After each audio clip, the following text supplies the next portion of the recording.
This triple play we've named Garrisoned, and the first game is Bloons TD5. I can't believe there have been 5 Bloons games. This is a tower defense game, but you are fighting off balloons, which we all know are very nasty creatures. This is basically just one stage with ever-increasing waves of balloons, and you just keep playing until your life has been depleted. Right. And it really feels like your life has been depleted if you play this enough, because it's just so repetitive, and I don't think this game was made for people whose ages are perhaps in the double digits. Yes, the animation looks like it's geared towards children as well. Like, it doesn't look that great. Just the game became so boring. It became so boring because it doesn't end. Yeah, it doesn't. It just never ends because we are experienced tower defense players. So obviously we're gonna do what we need to do. We're gonna upgrade when we need to upgrade and strategically place where we need to place. So we're not gonna fail because we're good at it. I find Bloons TD5 to be boring, repetitive, and even insulting to my little intelligence, what little I have. Marissa, what are you giving Bloons TD5? Getting a 3. I'm also giving it a 3. The next game is called Freak Tower. If you've ever played Tiny Tower, you know exactly what you need to do here. You need to build your tower. But the thing is with this game is that it's reskinned, and it has enemies that you need to defeat. Big, gooey, slimy-looking things.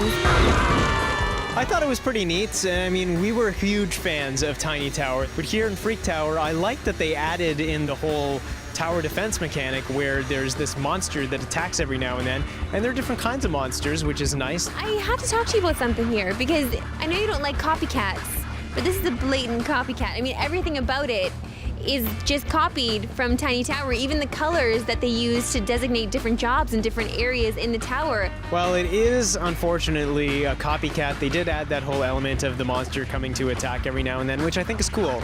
That is neat. If you're gonna copy something, bring something new into the mix. But that said, I think Tiny Tower is still a far superior game. Marissa, what are you gonna give Freak Tower? Freak Tower is getting a 6. I'm gonna give it a 5.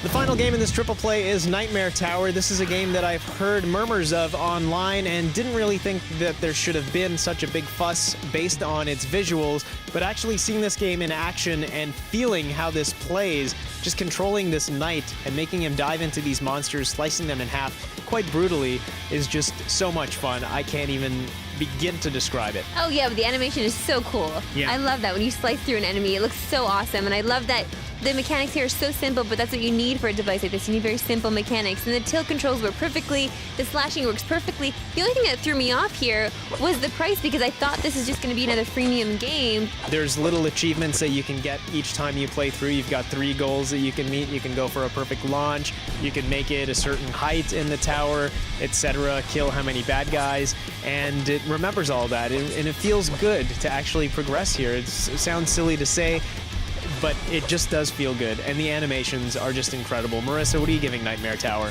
It's getting an 8.5. I'm also giving it 8.5.